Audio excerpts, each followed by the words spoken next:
Of course, it's a great honor and a great privilege to be with all of you this evening. Alhamdulillah, I'm very, very proud to say that I was able to participate in the winter coat drive. MashaAllah, two of the dedicated contributors and workers on that campaign. We won't say any names, Amina and Rana, came by and collected a coat from me. If I had a heads up that they were coming, I would have actually got into some of these closets and started digging out some old coats from my children as well, because I'm sure that you're accepting coats for adults and coats for children. But to have contributed something to the good work, I feel really, really good about that. So mashallah, and may Allah reward both of you for giving our community an opportunity to participate in such good work. In the lead up to today's class, I saw that people were interested in talking about inheritance. And this is something that I think for people of our generation is going to become more and more important because, many of us are reaching the ages in which our parents are, in their older age. Our parents are in their later years, and inheritance tends to be, traditionally or historically, inheritance was always a very contentious, issue. And so I think the Quran, dedicating, a sizable portion of verses to the topic of inheritance was being proactive in dealing with what is traditionally one of the most contentious, one of the most, argued about things, among families. When we're talking about, legacy and estate. And the furud, which is what the shares are referred to in the Arabic language, the furud are specified in the Quran. Anyone that wants to research those verses can simply Google, Quranic inheritance verses, and you'll see those shares as they have been, what's the word? Those allotments as they have been, dictated by God. The thing that generates the most, conversation, and it comes up in different ways. Sometimes it is, through looking at just the comparative, comparing what men have been given, what male relatives have been given, and what female relatives have been given, and this has generated a lot of contemporary discussion, a lot of contemporary conversation, and for the most part, the Quran makes it clear لِلذَّكَرِ حَظُّ الْأُنْثَيَيْنِ, that for the male is twice the size or twice the portion of the estate that is appointed, that is given to female family members.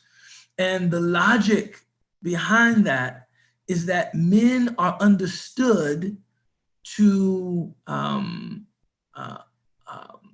be responsible for the financial caretaking of their female relatives, whereas women are understood, and this is, we're gonna have a more focused discussion on what's really going on now, but the assumption of the law is that men have, always female relatives, family members, children, etc., that they are financially responsible for. And women are usually assumed to be free of financial responsibility other than, no, they're assumed to be free of financial responsibility totally. In our time, that is not completely true, but it's also not completely untrue. And that's why it's very difficult to, a lot of sisters come to me and they say, this doesn't seem correct in this day and age, because in the same way that my brother has financial responsibilities, I also have financial responsibilities. So why would he be entitled to a larger portion of the estate than I? What sense does that make? And it's like, okay, like I'm feeling that, I'm hearing that. And these, Islamic law is supposed to make sense. We have to understand that. الحكم يدور مع علته وجودا وعدما.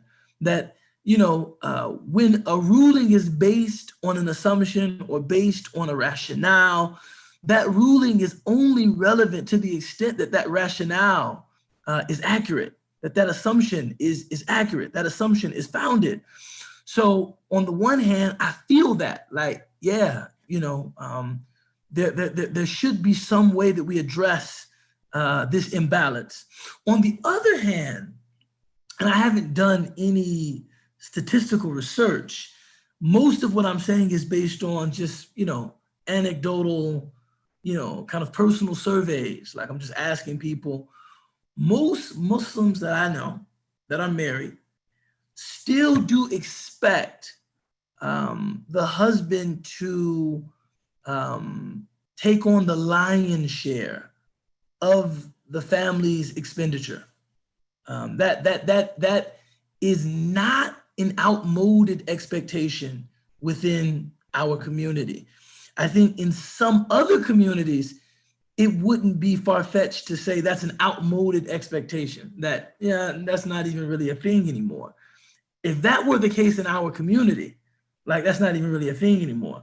But I think in our community that you still do have, at least part of my experience and knowledge, a number of sisters that expect that their husbands will, undertake the lion's share of the family's, expenditure, the lion's share of kind of the family financial responsibility, thus actually making those shares relevant, that, the man receives more because the man has more to do with what he receives. Then you have other aspects of, how we understand financial responsibility as a community that, I don't think are as relevant anymore. I think within the marital bond, that tends to be something of a considerable expectation, but in other respects, that is not a considerable expectation. Whereas in the traditional kind of understanding and assumption of early Islamic scholarship, a father was responsible for financially supporting his daughter until she got married. Even if she was an adult woman, he still undertook that financial responsibility to care for her until she got married. And if a father didn't undertake that responsibility, it was understood that her brother had that responsibility. And if her brother didn't have that responsibility, it was understood that her uncle had that responsibility. And if her uncle didn't have that responsibility, it just kept going. It kept going until, if there was absolutely no male relative to financially care for a woman, it was understood that it was the community's responsibility, to see to it that these women were taken care of and that they were provided for. That does not exist in our community, at least in that straightforward a way. So that is, I think, another proof of the fact that maybe we need to rethink the way that we're apportioning the estates that are left by our relatives. So, you have some good conversation about it, some good discussion about it in contemporary circles. What I see a lot of people doing, and what I would probably do myself is there's a discretionary 1/3. There's a thuluth, right? Because we understand the will, which is what called a wasiyah, and the inheritance, which is mirath. In the understanding of Islamic law, these are two separate things.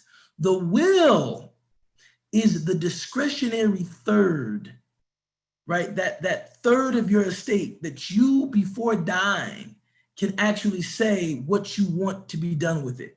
You can give it to a charity. You can give it to,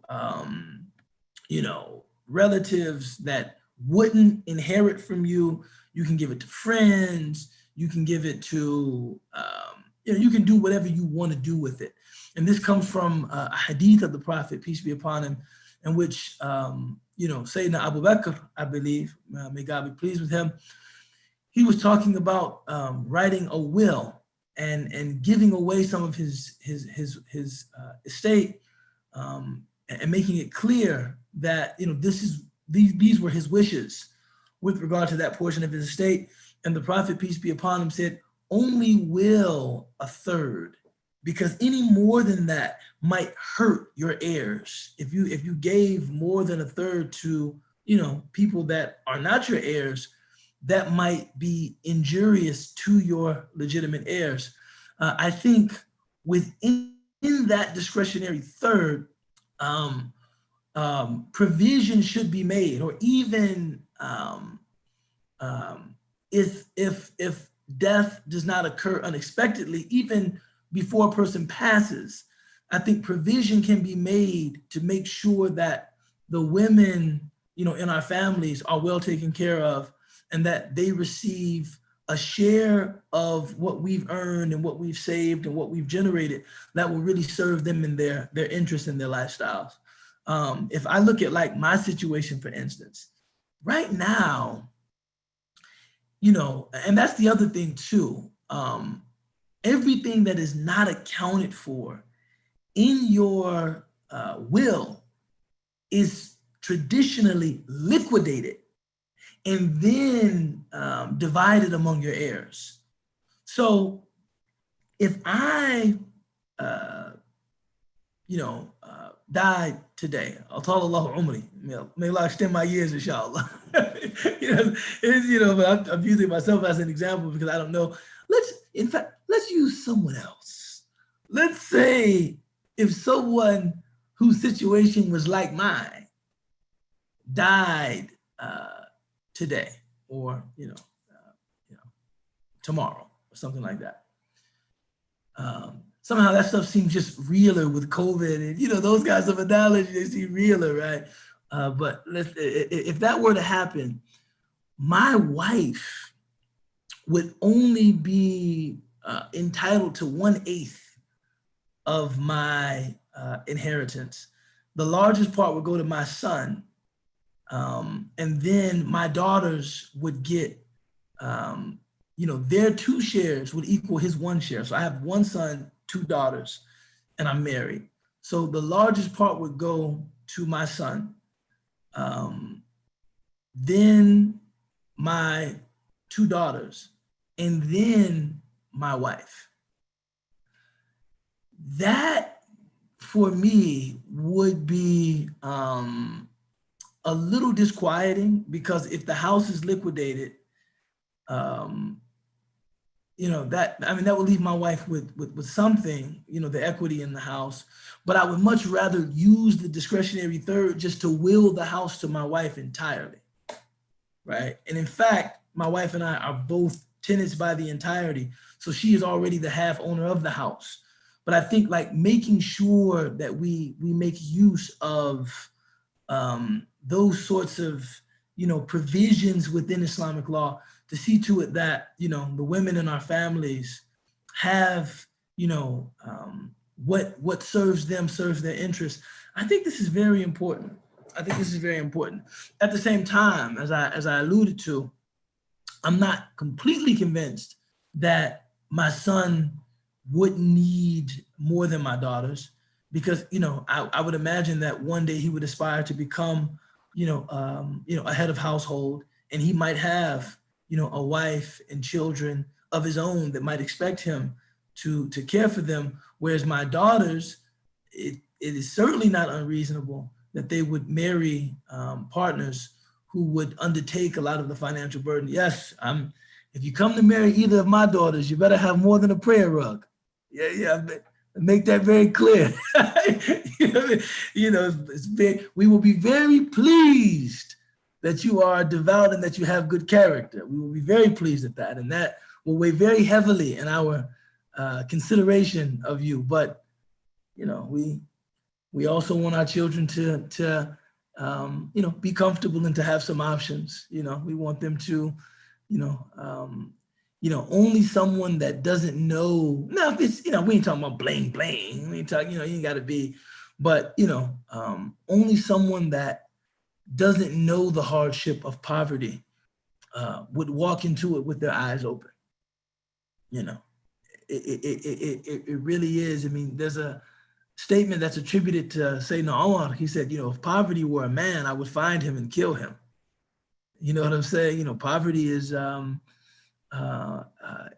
has a deleterious effect on your health, on your faith. It can strain relationships. So my point is, I'm not sure that the shares determined by the Quran are completely outmoded, but I do think we have special situations that we need to work on creatively addressing with regard to making sure that our women get what they need from our legacies and our estates. So is there anybody that had maybe a question about that? Comments, ideas?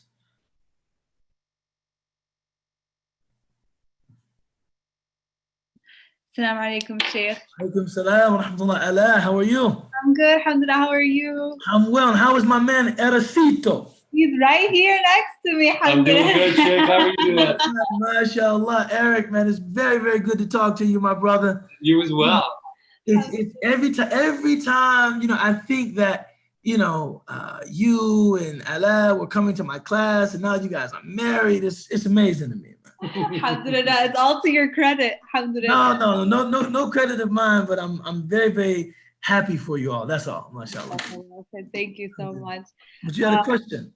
So it's kind of like a random. So I passively listened to a lecture many moons ago about, not yours, of course, I'm always attentively listening to yours.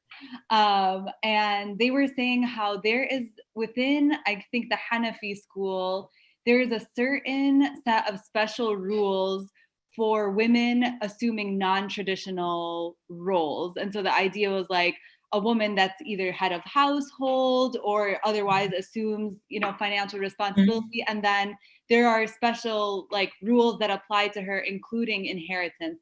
I don't recall any of the nuances about that, but I'm curious if you have any more information about that and how that would apply. I'm not familiar with that, but that doesn't surprise me.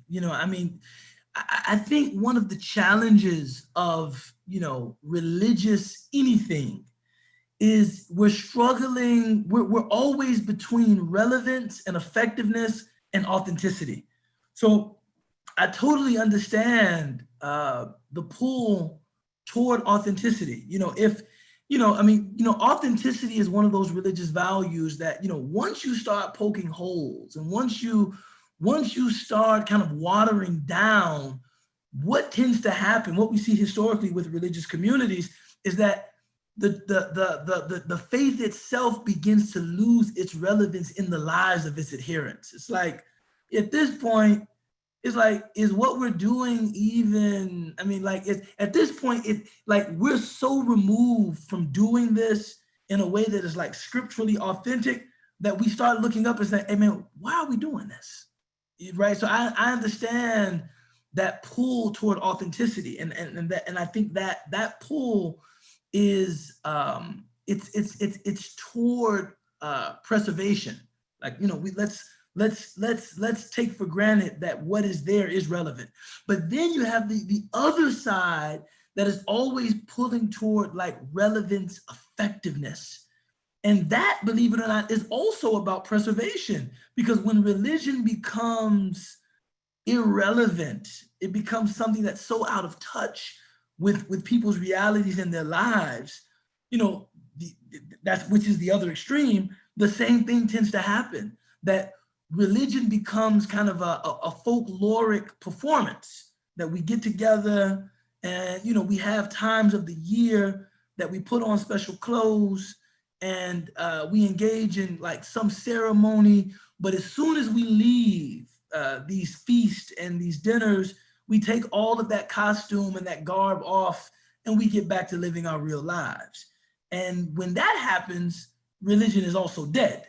You understand what I'm saying? So the fact that, you know, Islamic law and Islam as a faith has, you know, survived in terms of societal survival, you know, two things, right? And I know that if Khalid was here, he would be pointing this out, you know what I'm saying?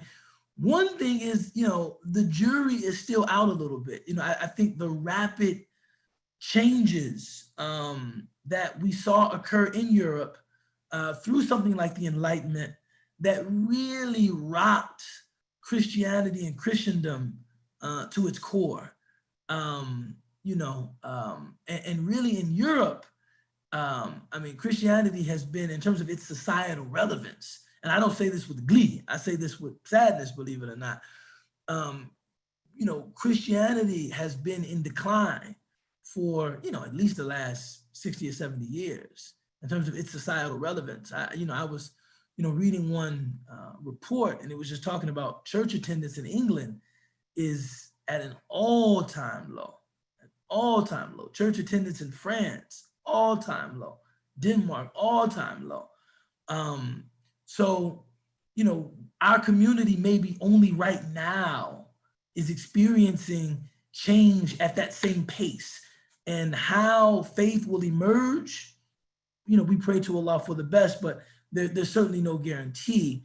And then the other, you know, part of that is that Islam has, you know, retained some of its societal relevance to a much greater extent than other religious, you know, traditions. And I think that's because of responsiveness. You know, you have to be responsive to changes. So that ruling, if such a ruling exists in the Hanafi school, would not surprise me. And even though I don't know, I've never studied anything about it, just listening to it, I would provisionally be in support of it, because you gotta respond to people's real lives. I mean, you wanna stay authentic, you know, you wanna stay connected to scripture, and there's always a dynamic tension between those two. We wanna be authentic, but we wanna be responsive. And so it wouldn't surprise me, because, I mean, we have to respond to people's real situations. If you have a woman who's, you know, the ruling that Allah is talking about is that she learned that maybe in one school of jurisprudence, they have special rules for women that have non-traditional roles. So if a woman was like a head of household, then she might get, you know, twice the share of her brother who has no family, for instance, or maybe they get equal shares or something like that. And she was asking me if I knew anything about it. And I was explaining that, you know, while I've never heard of that, it sounds totally consistent with what I've learned just about the flexibility of Islamic law, of Sharia. And I was just mentioning a little bit about that pull between authenticity and relevance. You know, we want to be authentic, but we also want to be relevant. And, you know, you have lots of, I mean, like, you know, for me, I can honestly, you know, speak to this. You know, I grew up with just my mother and my grandmother. You know, my father was an absentee father. And my mother was an only child, so it really wouldn't have been an issue. But, you know, I couldn't imagine any member, if my mother did have siblings, given what my mother was juggling, I couldn't imagine any one of her siblings deserving more of an inheritance than my mother, because I saw what her life consisted of. So it sounds totally, relevant to me. Even a lot, like even this idea of, men undertaking financial responsibility for the family. That was something that, upon becoming Muslim, I embraced. Um, because I never saw that before. It was, I embraced it partly, like, and of course, I mean, it's mentioned in the Quran, but I personally thought this is something that I would like to offer my family. This is something that I would feel a great deal of pride in being able to offer my wife and my children, in spite of the fact that my wife is a, a gainfully employed woman, a professional woman, she works. It's still something that fills me with great pride to say, I want to do this. And that's partly because I never saw anybody do it for my mom. I never saw anybody say, throughout my entire childhood, I never saw anyone say, let me help you with, your financial responsibility and with your children. Never. So, you have some men that still esteem that role even. So I'm not saying those shares are completely irrelevant, but you certainly do have special circumstances. Did anyone else have anything?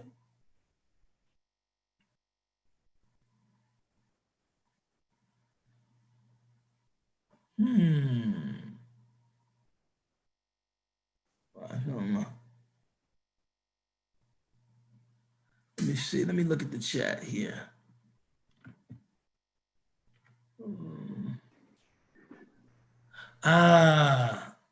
This is actually, mashallah, this is a great question. And this is actually something that we actually dealt with when we were putting our wills together in my family. Because of course, my eldest daughter is not my wife's biological daughter. And, this is something that, when I think about the things that have brought us closer together, my wife actually, with that discretionary third, she did everything possible to see to it that Asia would receive the same share that Makita is our biological daughter that we share. Asia is my biological daughter, but not my wife's biological daughter. My wife, with that discretionary third, wanted to see to it, with our attorneys, that they got the same thing, because she wouldn't want them to feel any discrepancy in terms of, how she regarded them as daughters. And I thought this was a great act of spiritual excellence on my wife's behalf. She, of course, didn't have to do that. She didn't have to do that.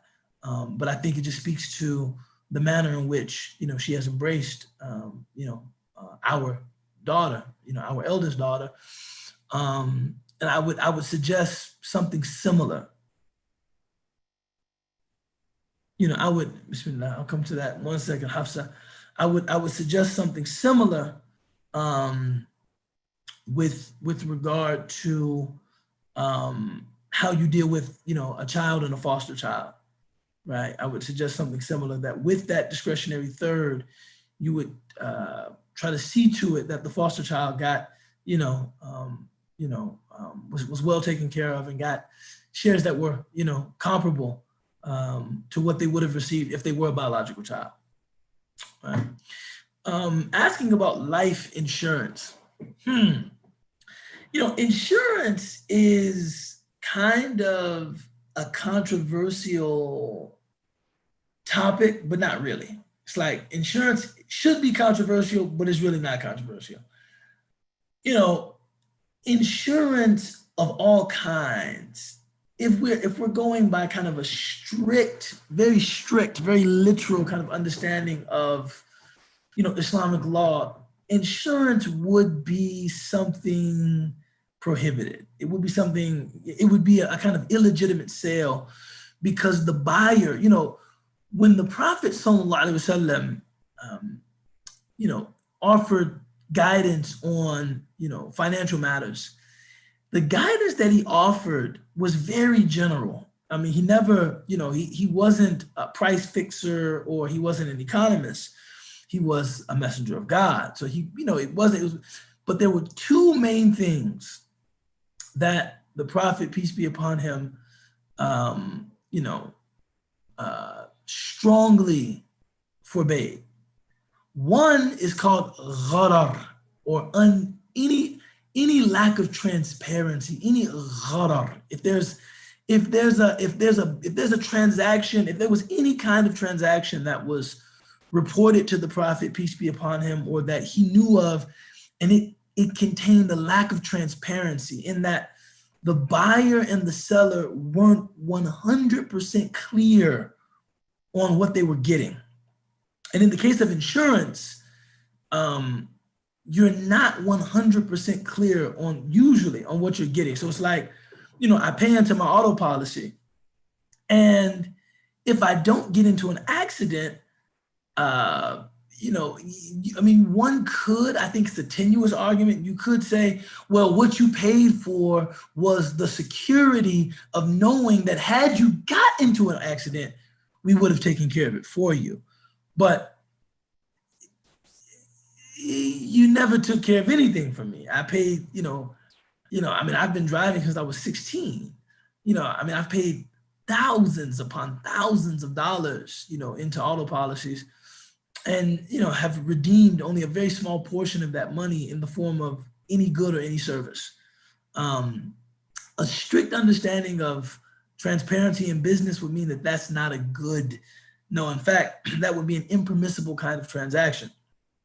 But seeing as though having auto insurance is the law of the land, and one can make an argument that having auto insurance keeps down a lot of, fighting that would result from people getting into automobile accidents without auto insurance, most scholars will say, we have to allow it because of necessity.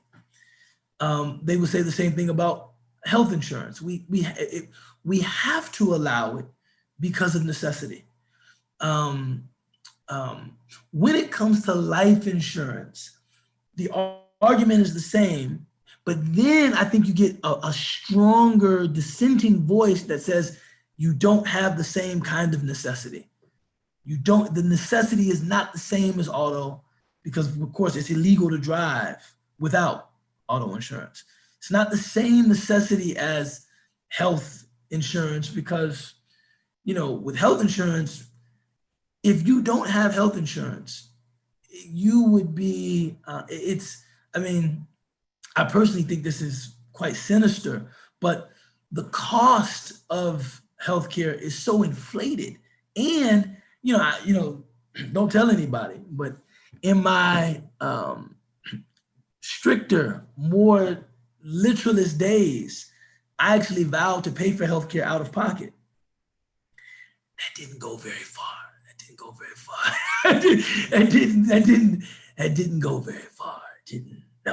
It just, and I would, to my surprise, I learned that anything that I wanted to pay for out of pocket was almost 60% more than what insurance companies would even pay for the same procedures. So, in a sense, the argument for necessity in terms of health insurance, I think is very strong. The hand has been forced. In the case of life insurance, the differing opinions will come down to whether it is a necessity. Some people will say, yes, it is. And I think they have a strong argument. Some people say, look, the cost of our lives, we're all in a sense living beyond our means because we make use of finance, right? And whether you do it in the form of conventional mortgages or you do Islamic, buyback lease kind of, mortgage, you still probably, if you're a homeowner, you might be living in a place that if you were to die today or tomorrow, the people that you support living with you in that place do not have the cash to just pay for it. Their living circumstance would be completely altered, if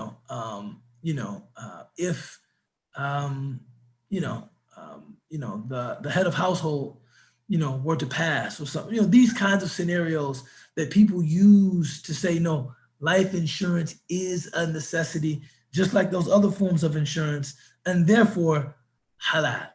And I think that that's a That's an argument that can be made. And of course, you have the counter argument that says, no, life insurance is not a necessity in that way, and that we should be thinking more creatively about collective economic strategies, through which we can pool our resources, pool, our funds to make sure that people in our community are, adequately cared for. So you have difference of opinion on that.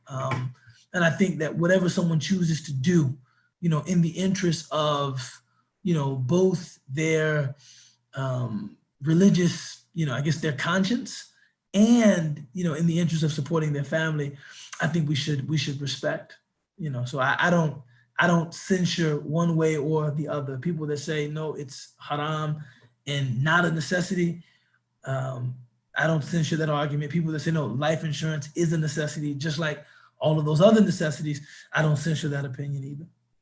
I don't know if that helps, Hafsan.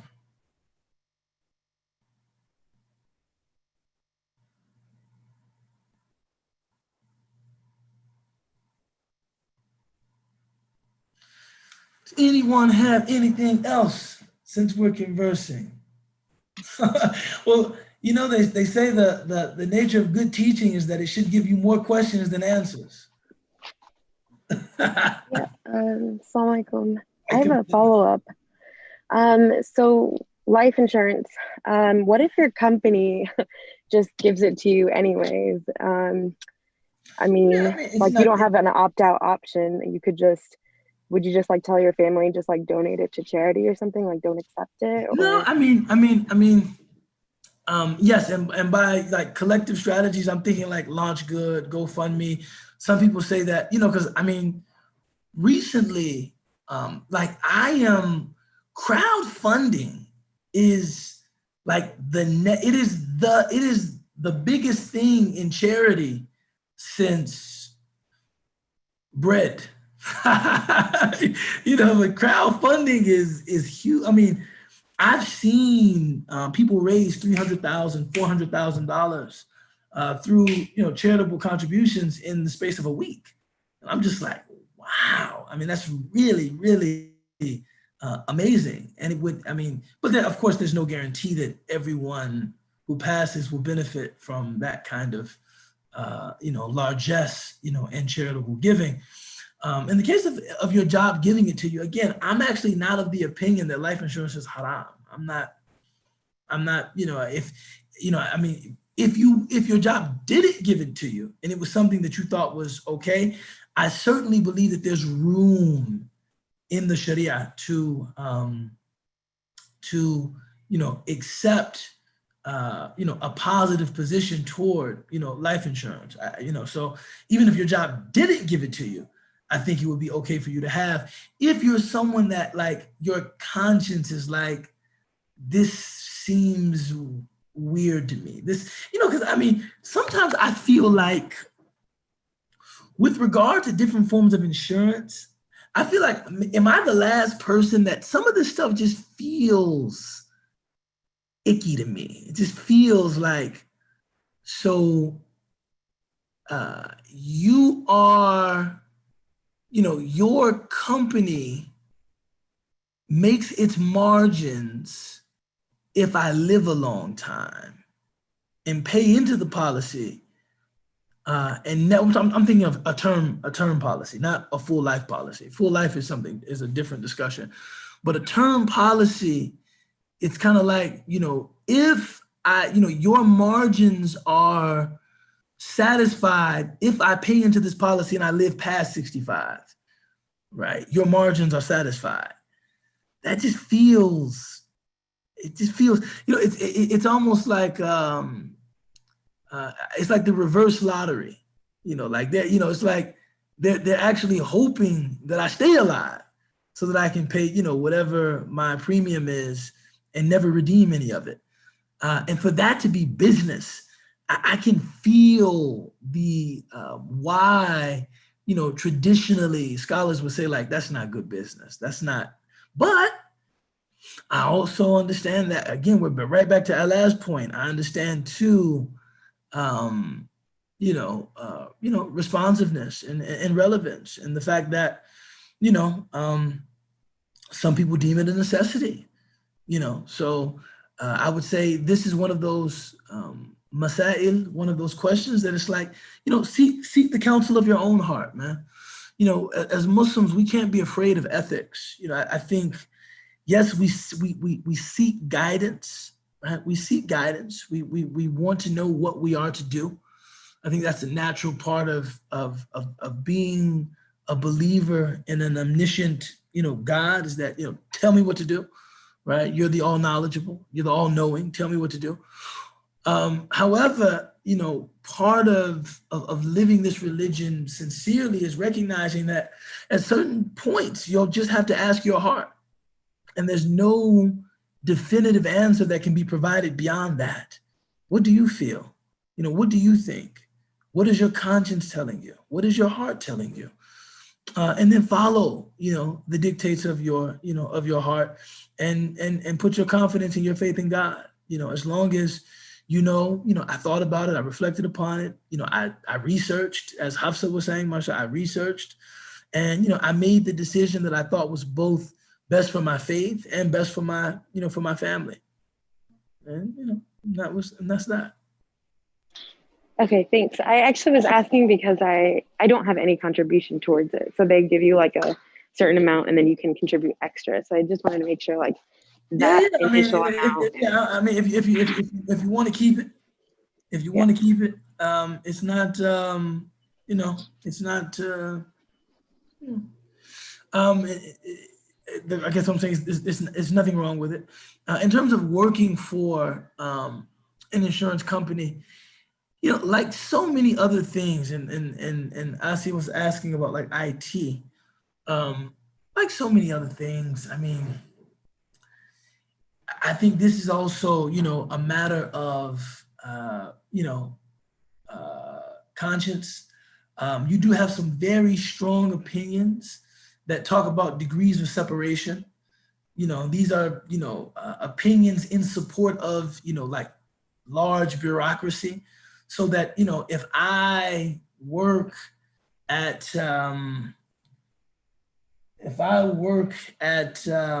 Lockheed Martin and I just do IT stuff, I don't actually make the bombs. I'm not one of the, R&D guys that make the bombs, but, I do accounting, or you have strong arguments that say, well, I'm just responsible for the accounting.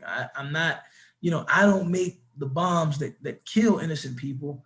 I just do accounting. That's what I do, and that's what I'm held accountable for.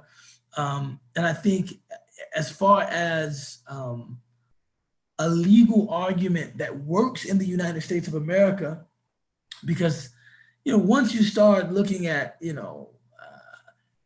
all of our connection to things that probably don't express the best of our values, who isn't indicted, right? Who isn't in some way being compromised. I think that that approach, I understand its relevance. At the same time, although something like that might work for us as a minority in this country, we want to work jobs, and we want to fund businesses, and we want to invest in companies that are reflective of the best of who we are and what we are. So I would say this also is an issue of conscience. If I know that I am an IT guy for a casino, right? It's like, I do, I do, information's, technology. I do information technology. I don't, I'm not a gamer. I don't create, I don't have really anything to do with gambling per se, but I am helping this casino. I'm kind of optimizing, the flow and function, of this casino. And, I think I would like to see that move from a question of law. Maybe legally, I think it's just more functional to say I'm just an accountant. I'm just an IT specialist. But ethically and morally, how do you feel about it? So insurance is, something that, some forms of insurance are necessities in this country. Others are, we debate their necessity.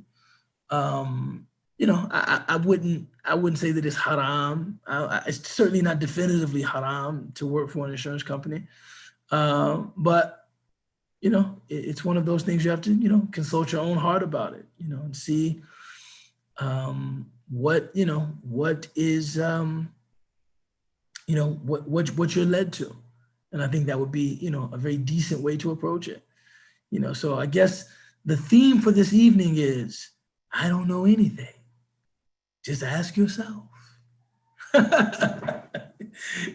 Which is actually, it's not a bad theme. I think it's interesting, man. I think some people are afraid of, human beings using their moral compasses.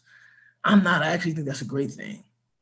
I actually think that's a great thing. I think, in keeping with the tradition of Imam Malik, many things people came to him seeking. Yeah, mashallah. Many people came to, I was commenting on Ismail's point, many people came to him seeking opinion about things, and he wouldn't say halal haram. A lot of his answers were, I would hope it's not so serious, or, what do you think? That kind of is the nature of being a religious person. It's not, this is not Hammurabi's code. It's not, everything is, you have to kind of, let your ethical compass and your moral compass, allow it to guide you.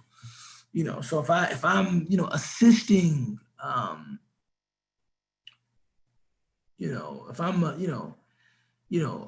constituent, part of a business that is defrauding people of money, I guess, what do I think about that? What do I think about that? And this is where I do want to say something about this, man, because I want to. This might get me in some trouble, but I'm gonna say it anyway. I don't care, man. It's starting to get cold outside. I'm angry about it.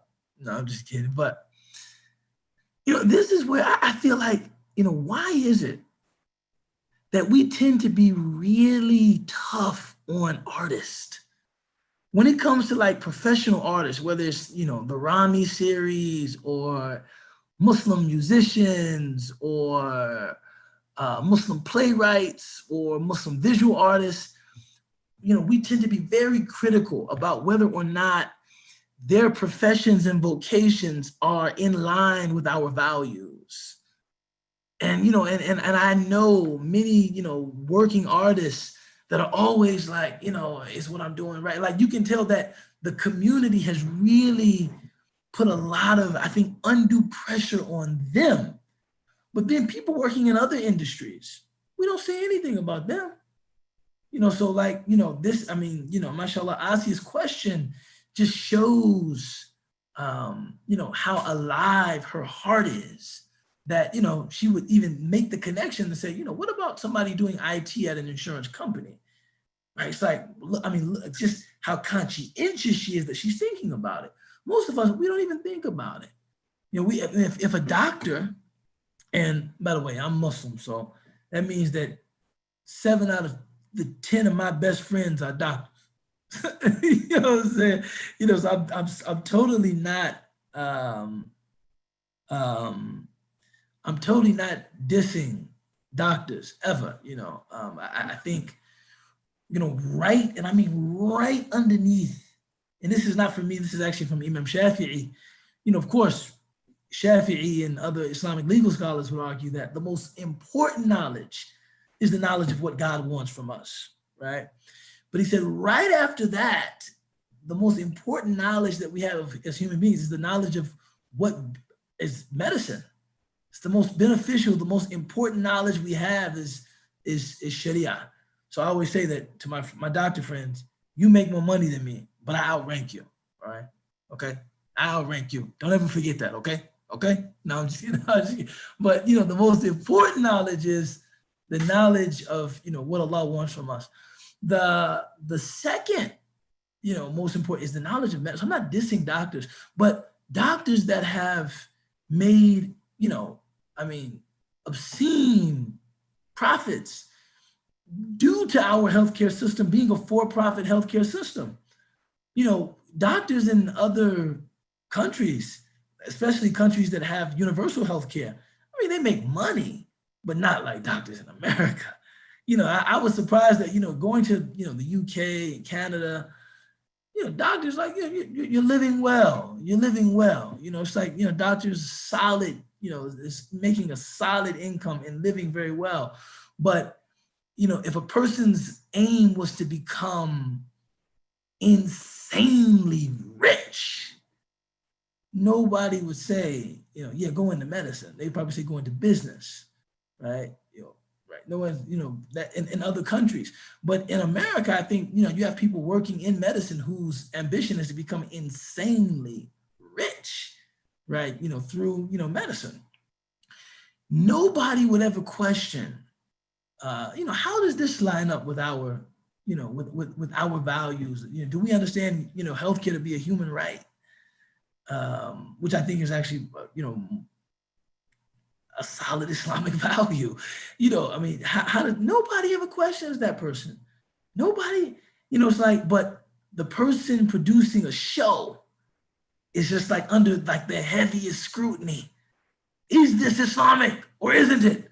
I'm like, the rap song? This is, I mean, the person that makes a rap song, this is the scrutiny. But the person that is, I don't know, you know, working in IT at Lockheed Martin, developing bombs, we don't even question it. So I think that there's an imbalance there. And I'm not, again, as you heard me say earlier, I'm not even saying that the people working at Lockheed Martin in IT are doing something definitively haram. I'm not even saying that. But at least, at the very least, we should try to be a little balanced and stop just scrutinizing and critiquing artists and entertainers as if, you know, some of us don't also have professional commitments and vocational commitments that strain our Islamic values. You see, there was something in the chat.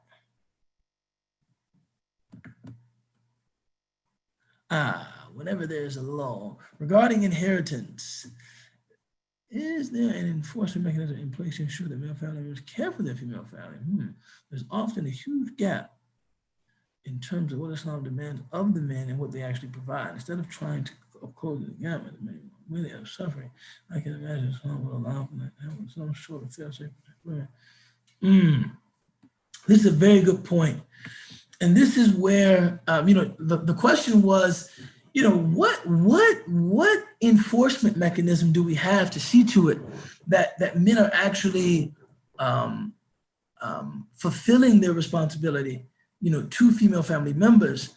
You know, in as much as we don't have, you know, any kind of Sharia courts, even Muslim family courts, in the United States, no such enforcement mechanism exists outside of, and these are real mechanisms, shame and ostracization.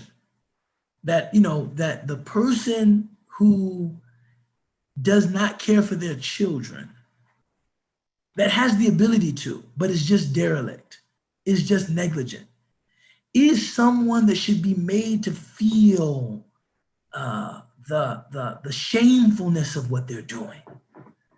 You know, I remember, you know, people ask me often, people ask me, they say, man, what's the craziest thing you've ever heard as a Muslim? Allah, check this out. You're not going, this is going to be so crazy. You're going to say you really didn't hear that. But wallahi, I heard this. So one day, I went to play basketball, right? And, you know, it was a bunch of Muslim guys in there, we were playing.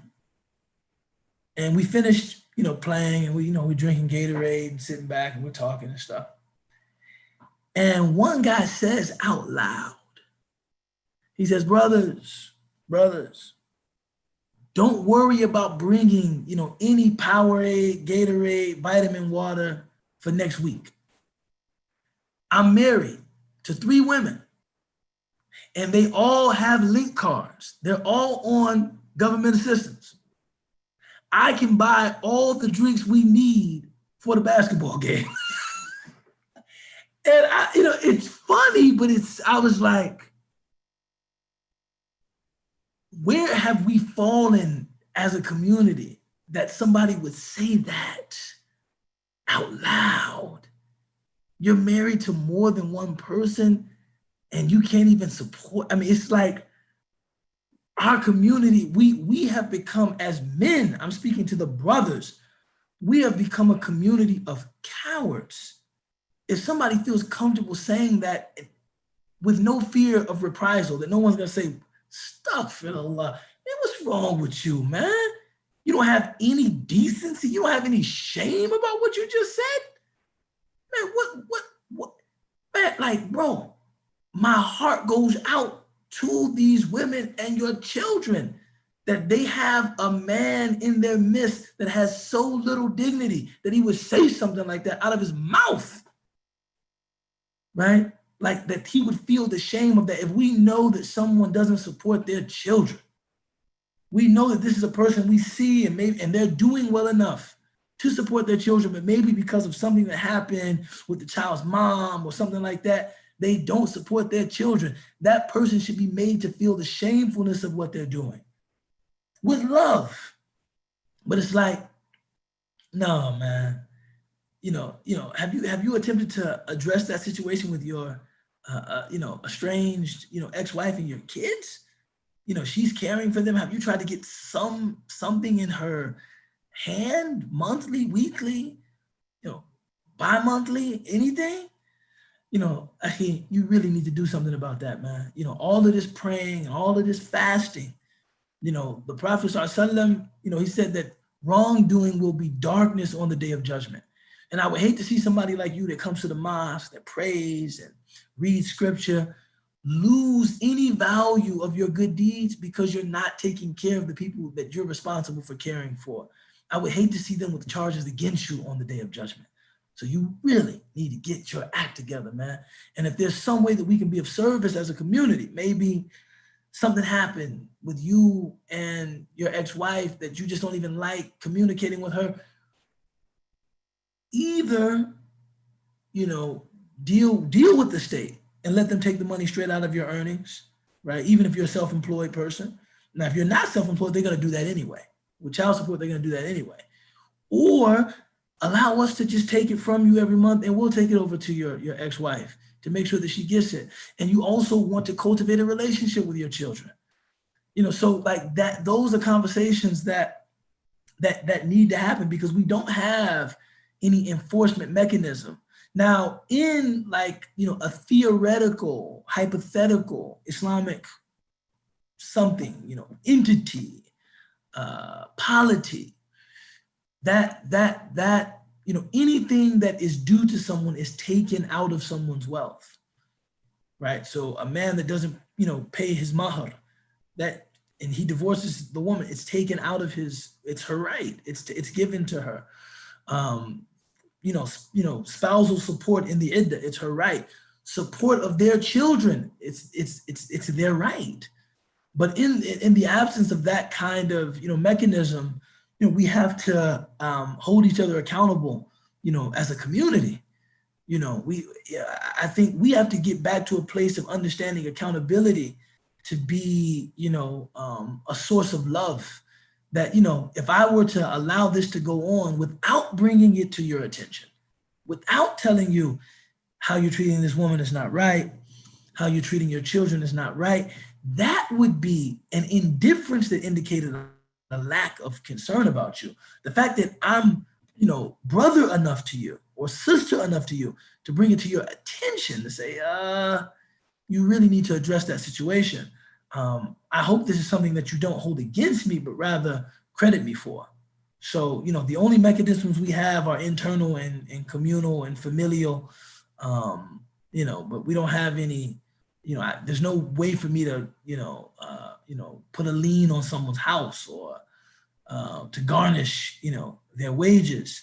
Now, civil court, on the other hand, there may be, I'm not exactly sure. Mashallah, we had a sister that, used to attend, mashallah, I don't know if she's on the call, but, who's, an attorney that deals with, these kinds of matters. I'd be interested in her feedback, but, but yeah, civil court, I would probably, see how far, you could get with that. But in the case of like female, like sisters, and things like that, America doesn't recognize that as, that a brother has any financial responsibility to care for his sister. So, you probably won't get very far. But, in community, we can kind of, levy some of that communal pressure, if that helps, inshallah. Jazakallah khair. Right.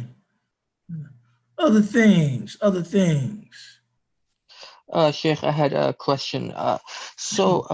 Just based on society right now, I mean, a lot of people do not own their business. They do not own their house. They do not own their car. So the idea of, leaving something for your children, it's almost dependent on whatever they're getting in terms of their education. So, like in terms of like how it plays into the inheritance, is there a way where, if a certain amount of money was spent on the education of like a child, that, you could kind of calculate that later on from the inheritance afterwards, where you kind of take that out? Well, inheritance is what is left after a person passes. In terms of a will, there are some rules and regulations regarding how we give to people that are heirs, but there's certainly ways that we can, there's certainly ways that we can do that. And also too, I mean, a will is one thing. The creation of trust, is another thing that I think, we should effectively explore.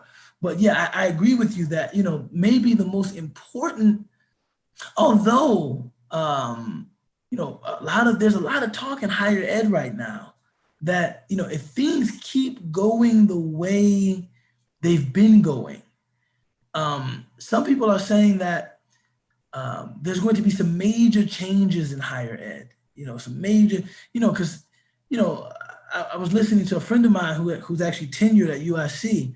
We were talking yesterday, and he was saying, some people report that after graduating, they work just like lots of jobs, after graduating with, advanced degrees, a master's degree.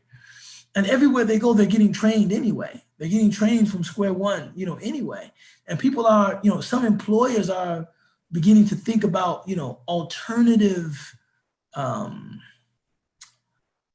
certification, that because, we have to train you anyway. The fact that you have a master's from Harvard, there might be other means of deeming someone trainable, which is what, there might be other means, and companies are beginning to explore that. He said, if this movement of kind of alternative standards of judging someone's, trainability become more popular, he says, he expects, higher education to become less popular. But that's a different topic, altogether. But yeah, I think making sure that we make provision for the education of our children should be top priority, as things stand now. That should be top priority. So I agree with you in that, whether it's through creating a will so that, if I pass, these funds have been allocated for my children's education, or through the creation of a trust that I'm putting this money aside while I'm alive. Like, even if, while I'm alive, when my children enter college, this is the money that I've already, set aside or created, a Roth, IRA or mutual funds or, other kinds of very secure investment that, very stable, risk averse, incrementally growing kind of capital investment that is specifically for the education of our children. That's just smart, man. Like, that's just something that we should do. You know what I'm saying?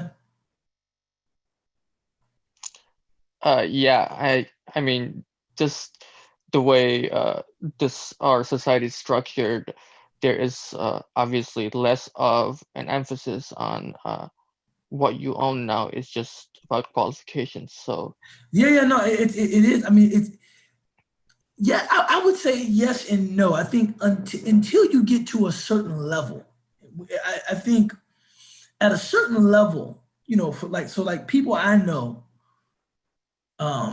that began their adult lives with substantial wealth.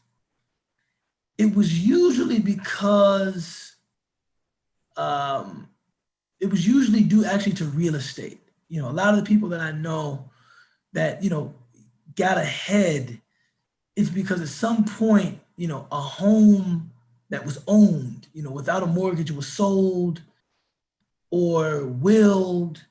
And then, that either the proceeds of sale or the home itself was given to this person. And that, I mean, that's just what a way to start life. I mean, as someone that didn't get that leg up, I tell my son, hold on one second. One second. This is important. Salam alaikum, master. This is my brother. Yeah, I'm on the call right now. I'll call you back, Sean. Sorry. But man, it's my other brother. Salam alaikum, Mike. I'm on the call. I'm gonna call you back, Sean. What'd you say? I can't do it, man. I'm locked in with these kids.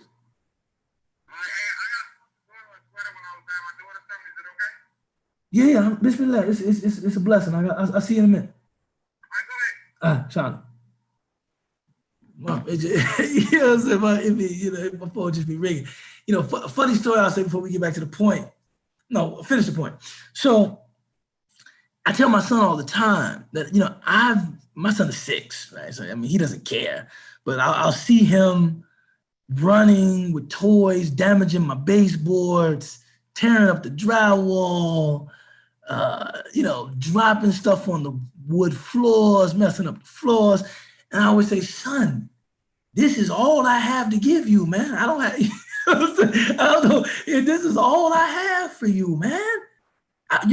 This is yours. This is all I can give you. I'm hoping to pay this home off, give it to you and your sisters, so you guys can keep it, sell it, do what you want to do, split the money. That's for college. That's just to, start your adult lives. Me and your mother, we're going to get an apartment in Paris. I'm out. No, I was kidding. What I'm saying? Or maybe not Paris. Too much. I'm out. Welcome. What did you say? I say welcome in Paris. It's very good. Bismillah. So I always joke with my kids, but because I really think that, yes, you're right. It's not about, what you own. It's usually about the skills that you have, the qualifications that you have.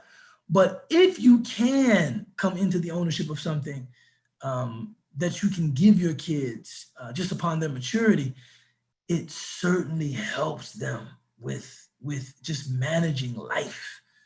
But funny story about phone calls. There used to be in fact, they're not used to be, there is. I just can't believe I haven't seen him in a very long time. Sheikh Muhammad Imam, an Egyptian Imam from Alexandria, one of the sweetest people I've ever met in my life. I used to study Arabic with him on 63rd and Holman. And people used to call his telephone. And I swear the entire conversation was just dhikr.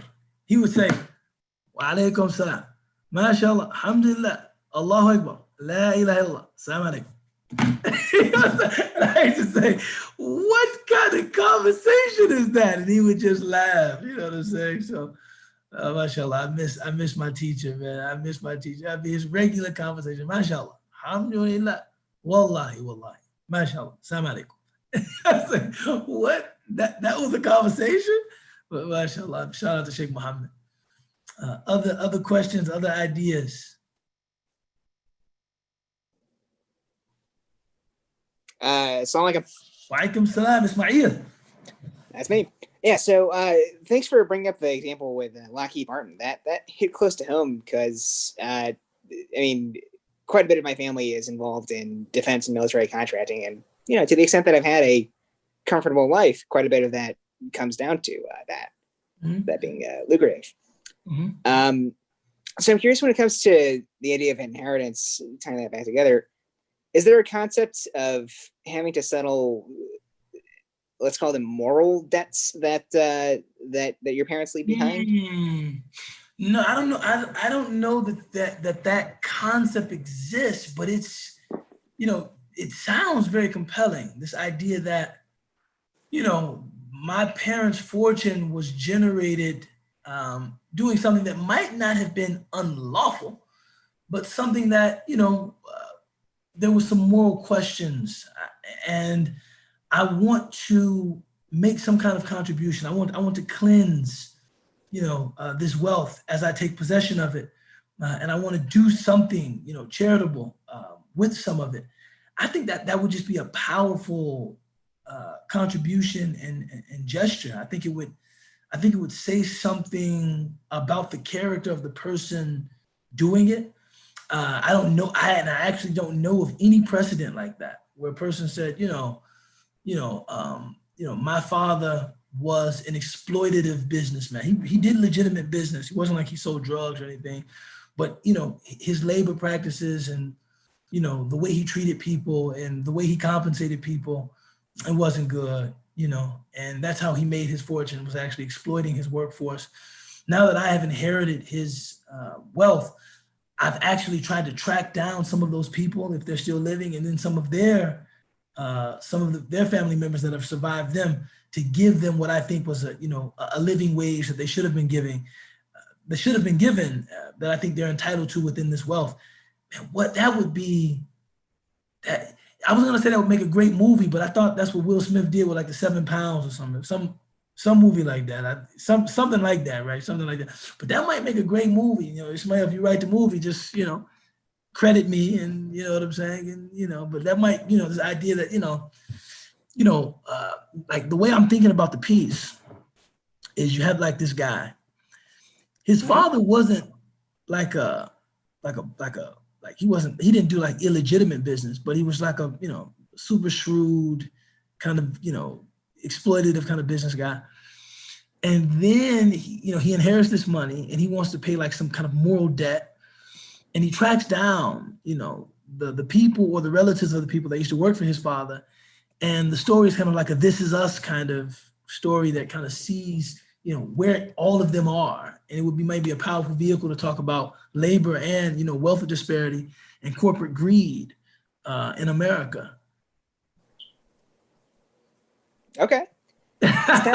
This could go in a Batman style direction, not to invite the comparison. Yeah, no, it might really be a cool piece. That might really be a cool piece. But yeah, I don't know of any precedent like that, but I would certainly celebrate the development of that kind of thinking. I think that's just a very high level, moral. It's very high level moral thinking, because the person inheriting the wealth could say, I didn't do it. It wasn't me. I mean, I didn't exploit those people. It wasn't me. I didn't do anything like that. It wasn't, I didn't contribute to, making armaments that maybe, ravaged the lives of innocent people in villages, in Afghanistan. It wasn't me. It could very well, and he might have legal ground saying that, but that he wants to, there's nothing to clear with regard to himself, but he wants to clear the money of any, moral stain that it might have. That would be really, really admirable. That'd be really, really admirable. Yeah. Other things as we wind down. I guess just one quick clarification, because I don't want to unintentionally slander my folks. They are more in that position of the IT people, Yeah. as opposed to the direct contact. But Direct contact, but they're there though. But yeah, no, it's and I really I don't look askance at them at all. I think, I mean, if you really begin connecting the dots, I think most of us are just a few, if any degrees removed from some kind of morally questionable commerce. Usually, if you really dig into it, it's usually not too far from you. If you dig into it. I mean, I mean, we're all taxpayers. I mean, the money, the defense spending is from me, it's from you. So, we're all taxpayers. So, I mean, in empathy and identification, not empathy, with your people, I mean, there certainly is no room for any moral high horses, in our American Muslim community. Yeah, some contact we might find, morally jarring, and I think we should follow our conscience. If somebody told me, I want you to be the bomb loader, I say, no, IT, the bomb loader, no, that's not. I don't know if I'm comfortable doing that. Although I actually just watched a short piece about, a woman in the Air Force that took her Shahada, and her mother also took Shahada, and she was actually a bomb loader, which, subhanAllah, I mean, I really, I thought, mashallah, I mean, it's my sister, and, who knows, the humanity with which she manages that moral conundrum. You know what I'm saying? But yeah, I mean, yeah, I don't think there's any room for any finger pointing, moral high horses, but yeah, we're all there, and we just hope that we can do some good, make some contribution to the world that outweighs, some of the contribution to, bad that all of us have, perhaps unintentionally participated, in. sure. Yeah. Let me ask if I could ask one more question, kind of the inverse of that. Let's say that that your family legacy is one that's, I don't know, a charitable foundation, and you distributed something that saved many lives, or your parents did. Is there a concept of a moral claim as opposed to a moral debt? You mean like if it was a charitable foundation, you inherited that foundation, and you decide, nah, I think I want to turn this into a for-profit entity? Along those lines, yeah. It depends on what the wishes of your parents are with regard to that entity. If your parents make clear that their wishes within their will is that this remains a charitable entity, then it would remain a charitable entity. If they make clear that, you have the discretion to do with it as you please, then you can, within, I guess, the parameters and boundary of the law, do with it, as you please. If they don't say anything, I would think that the default would be that if you're the inheritor of that foundation, you can do with it what you please. Got it. Thank you. Alhamdulillah.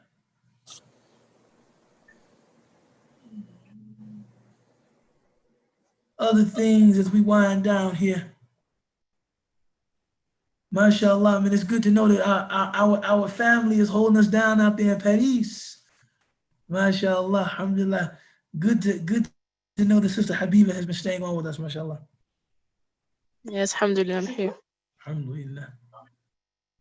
Other comments, ideas? Okay, Bismillah. Bismillah ar-Rahman ar-Rahim wal-Asr. Inna al-insana lafi khusr. إلا الذين آمنوا وعملوا الصالحات وتواصوا بالحق وتواصوا بالصبر. آمين يا رب العالمين. Always a pleasure to be on with you guys, and support this winter coat drive, inshallah. Assalamu alaikum.